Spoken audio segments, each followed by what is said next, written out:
Box office കളക്ഷനിലെ $2.92 billion എന്ന എക്കാലത്തെയും record സ്വന്തമാക്കിയ സിനിമയാണ് അവതാർ സീരീസിലെ ആദ്യ ചിത്രമായ അവതാർ എൻ്റർ ദ വേൾഡ്. 2009 ആ സിനിമ പുറത്തിറങ്ങിയപ്പോൾ ലോകം മുഴുവൻ വിസ്മയത്തോടെയാണ് വെള്ളിത്തിരയിലേക്ക് നോക്കിയിരുന്നത്. അതുവരെ ലോകം കാണാത്ത സാങ്കേതിക വിദ്യയുടെ മായാജാലമായിരുന്നു അത്. താൻ ആഗ്രഹിക്കുന്ന ഒരു സിനിമ നിർമ്മിക്കാൻ ആവശ്യമായ ടെക്നോളജി ലോകത്തിൽ ലഭ്യമായിട്ടില്ലെന്നറിഞ്ഞ അവതാറിന്റെ സംവിധായകനായ ജെയിംസ് കാമറോൺ ഏതാണ്ട് 14 വർഷത്തോളം സാങ്കേതിക വിദ്യയുടെ വികാസത്തിനായി കാത്തിരിക്കുകയുണ്ടായി. അതുകൊണ്ട് തന്നെ 2010 മികച്ച സിനിമയ്ക്കുള്ള ഓസ്കാർ അവാർഡ് അവതാറിനാണെന്ന് സിനിമാ പ്രേമികൾ ഉറപ്പിച്ചിരുന്നു. 9 നോമിനേഷനുകൾ സ്വന്തമാക്കിയതോടെ പ്രതീക്ഷ വാനോളം ഉയർന്നു. പക്ഷേ 2010 മാർച്ച് 7 സായാഹ്നത്തിൽ ലോസ് ആഞ്ചലസിലെ കൊഡാക് തിയേറ്ററിൽ അവാർഡ് വാങ്ങി ലോകത്തെ ഞെട്ടിച്ചത് ഒരു ചെറു സിനിമയുമായി വന്ന ഒരു വനിതാ ഫിലിം മേക്കറായിരുന്നു. അവതാർ സംവിധായകന്റെ മുൻ ഭാര്യ കൂടിയായിരുന്നു ആ സ്ത്രീ. 82 വർഷത്തെ ഓസ്കാറിന്റെ ചരിത്രത്തിൽ ബെസ്റ്റ് ഡയറക്ടർ അവാർഡ് ആദ്യമായി ഒരു സ്ത്രീ നേടിയെടുത്തതും അന്ന് തന്നെ. ക്യാമറയ്ക്ക് പിന്നിലെ സ്ത്രീ സാന്നിധ്യം വളരെ കുറവായിരുന്ന കാലത്ത് ആക്ഷൻ ത്രില്ലർ സിനിമകളിലൂടെ കാണികളെ ത്രസിപ്പിച്ച, ഏറ്റവും റിയലിസ്റ്റിക്കായി യുദ്ധചിത്രങ്ങൾ എടുത്തവരുടെ ഗണത്തിൽ ഉറപ്പാർന്ന ഒരു സ്ഥാനം സ്വന്തമാക്കിയ, ബോക്സ് ഓഫീസിലെ പണക്കിലുക്കുമല്ല സിനിമയുടെ വിജയമെന്ന് ലോകത്തെ ഒരിക്കൽ കൂടി ബോധ്യപ്പെടുത്തിയ, അനേകം പെൺകുട്ടികൾക്ക് സിനിമയുടെ ലോകത്തേക്ക് കടന്നു വരാൻ പ്രചോദനമേകിയ ആ സംവിധായകയുടെ പേരാണ് കാതറിൻ ബിഗ്ലോ. അവരുടെ ഓസ്കാർ സിനിമയാണ് ഹർട്ട് ലോക്കർ.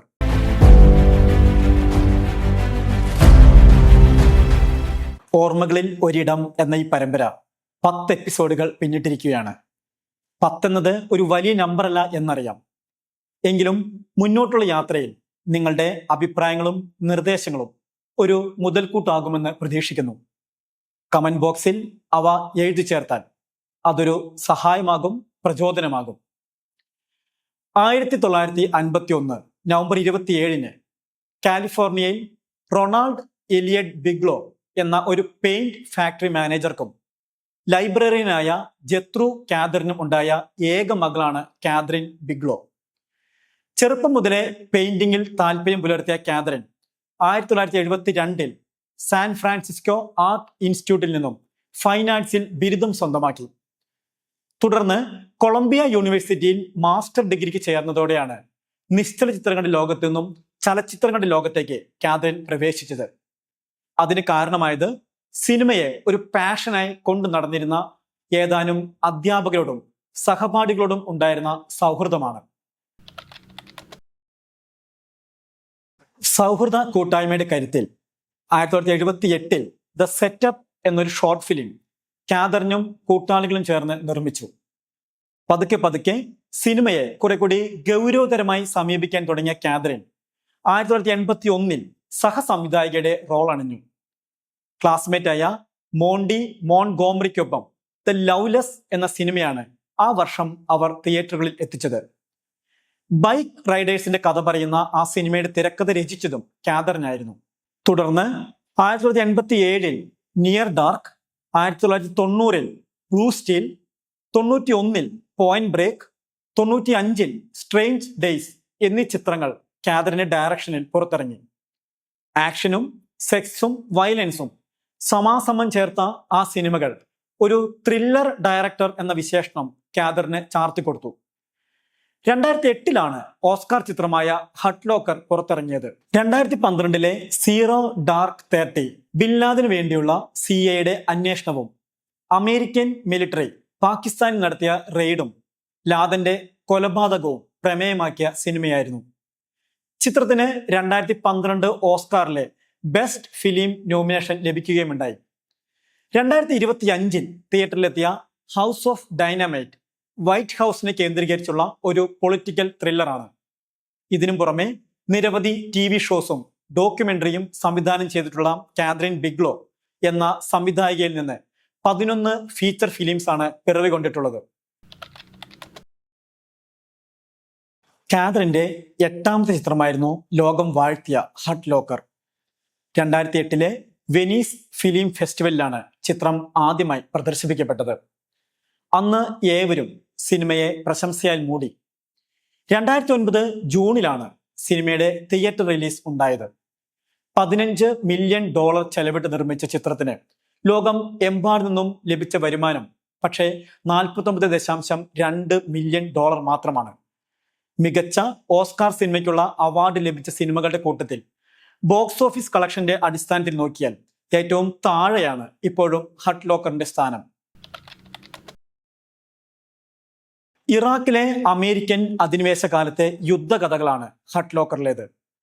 വലിയ അപകടത്തിൽ പെട്ടുപോകുന്നതിനെയും ഒഴിവാക്കാനാവാത്ത ജീവിത ദുരന്തങ്ങളെയും സൂചിപ്പിക്കാനായി അമേരിക്കൻ സൈനികർക്കിടയിൽ നിലനിന്നിരുന്ന ഒരു സ്ലാങ് ആണ് ഹർട്ട് ലോക്കർ എന്നത്. വിയറ്റ്നാം യുദ്ധകാലത്താണ് ഇത് ഏറെ പ്രചാരം നേടിയത്.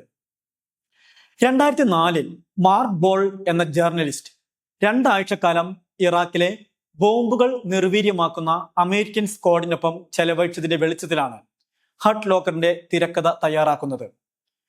യുദ്ധഭൂമിയിലെ ആ കഥയെ ചലച്ചിത്രമാക്കി മാറ്റുക എന്നത് പുരുഷാധിപത്യം നിലനിൽക്കുന്ന സിനിമ വ്യാവസായിക ലോകത്ത് ഖാദറിന് ശരിക്കും ഒരു വെല്ലുവിളിയായിരുന്നു. ഇറാഖിൽ തന്നെ സിനിമ ഷൂട്ട് ചെയ്യണം എന്നതായിരുന്നു അവരുടെ ആഗ്രഹമെങ്കിലും അനുമതി നിഷേധിക്കപ്പെട്ടതോടെ ജോർദാനിൽ സെറ്റിട്ടാണ് സിനിമ ചിത്രീകരിച്ചത്. മരുഭൂമിയിലെ ചൂടും യുദ്ധത്തിന്റെ ഭീകരതകളും മനുഷ്യരുടെ നിസ്സഹായതകളും കൃത്യമായി സിനിമയിൽ ചേർക്കുകയുണ്ടായി. ബാരി അക്രോയിഡിന്റെ ക്യാമറ വർക്ക് അത്രമാത്രം പെർഫെക്റ്റ് ആയതിനാൽ യുദ്ധഭൂമിയിൽ സൈനികർക്കൊപ്പം നമ്മളും നടക്കുന്നതായും അപകടങ്ങളിൽ നാമും പെട്ടുപോകുന്നതുമായ ഒരു ഫീൽ സിനിമ നമുക്ക് സമ്മാനിക്കുന്നുണ്ട്.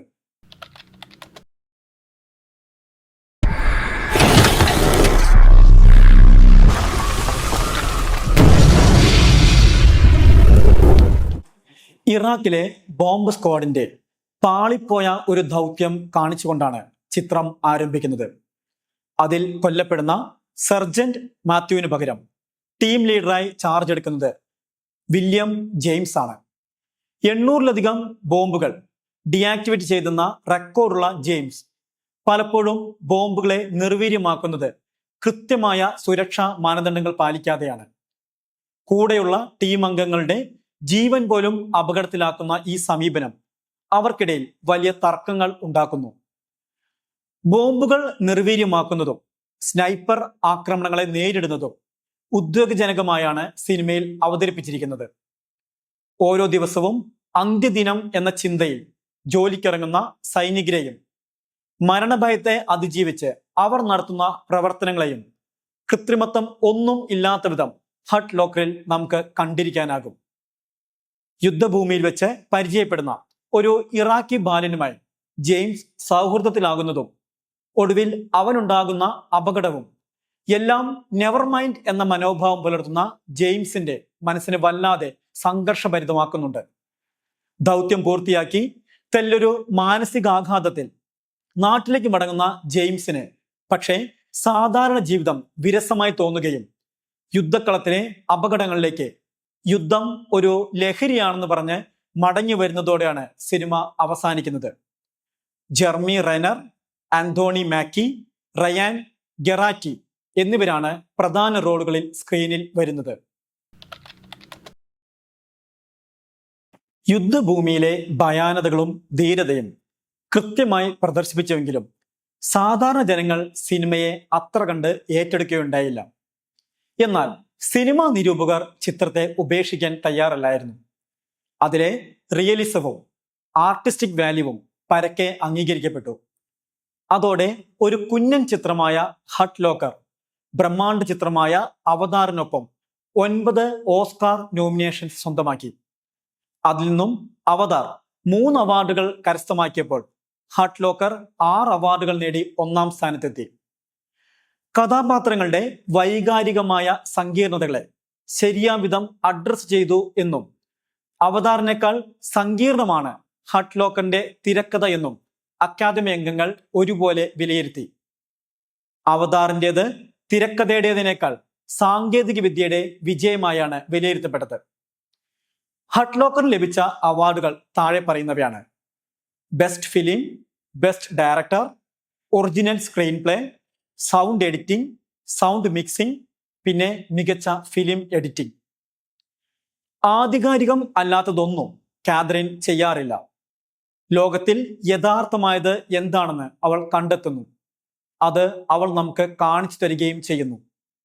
അവതാറിന്റെ സംവിധായകനായ ജെയിംസ് കാമറൂൺ 3 വർഷക്കാലം തനിക്കൊപ്പം ദാമ്പത്യം പങ്കിട്ട കാതറിന്റെ വിജയത്തെ അടയാളപ്പെടുത്തിയത് ഈ വാക്കുകളിലൂടെയാണ്. വാർ ഇസ് എ ഡ്രഗ് എന്ന സംഭാഷണം സിനിമയ്ക്കെതിരെ ധാരാളം വിമർശനങ്ങൾ ഉയരാൻ ഇടയാക്കി.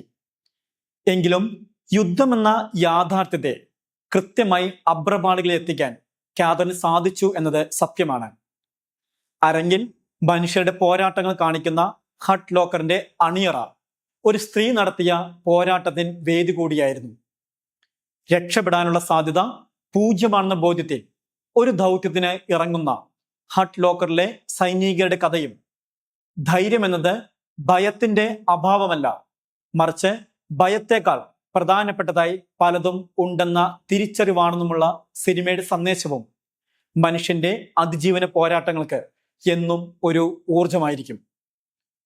ഓർമ്മകളിൽ ഒരു ഇടം തേടിയുള്ള ഈ യാത്ര നിങ്ങൾക്കൊപ്പം തുടരാനാകുമെന്ന പ്രതീക്ഷയോടെ